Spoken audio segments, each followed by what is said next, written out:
আজকে আপনাদেরকে তৈরি করে দেখাবো পুদিনা পাতার ভর্তা।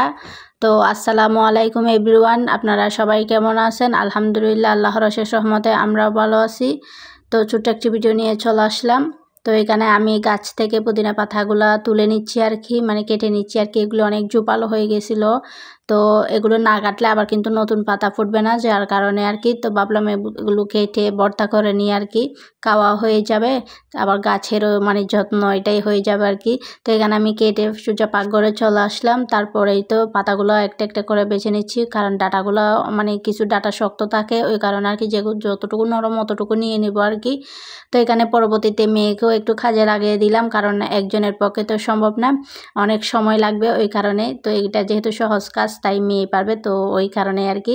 তো এই তো মেয়ে দেখেন কি দুষ্টামি করতেছে, ডাটাটা নিয়ে মানে আপনাদেরকে দেখাচ্ছে আর কি। তো ডাটাগুলো কিন্তু ফেলে দিবেন না, ডাটাগুলো দিয়ে মানে আবার মাটিতে পুঁতে দিলে আবারও মানে গাছ হয়ে যাবে আর কি। তো আপনারা তো সবাই কম বেশি জানেন আর কি। তো এই তো এখানে আমি একটা শুকনো মরিচ নিয়ে নিয়েছি, লবণ দিয়ে ভালোভাবে কচলিয়ে, পেঁয়াজ দিয়ে দিছি একটা। তো পেঁয়াজগুলো ভালোভাবে মানে কচলিয়ে নিব আর কি।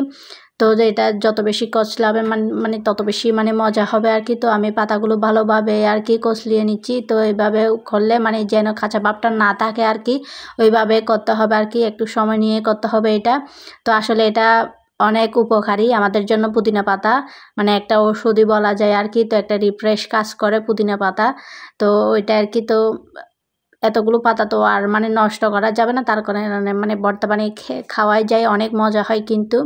তো এই তো আমি ভালোভাবে কষলিয়ে সরিষার তেল দিয়ে আবারও ভালোভাবে মানে কষলিয়ে নিচ্ছি আর কি। তো আপনারা আপনাদের পরিমাণ মতো ঝালটা বাড়িয়ে কমিয়ে নেবেন আর কি। আমরা যেহেতু মানে কম খাই, বাচ্চা খাবে ওই কারণে আর কি। তো এটা আমি করে টেবিলে চলে আসলাম। এই তো গরম গরম ভাত দিয়ে খেতে কিন্তু খুবই মজা পুদিনা পাতার এই ভর্তাটা। আপনারা খেয়ে মানে একবার হলেও খেয়ে দেখবেন আর কি, যারা এখনও খান নাই একবার হলো খেয়ে দেখবেন, ওইটাই আর কি। তো অনেক মজা, মানে এটা দিয়ে ভাত খাওয়া হয়ে যাবে। তো আজকে এই পর্যন্ত, দেখা হবে পরবর্তী ভিডিওতে। আসসালামু আলাইকুম, আল্লাহ হাফেজ।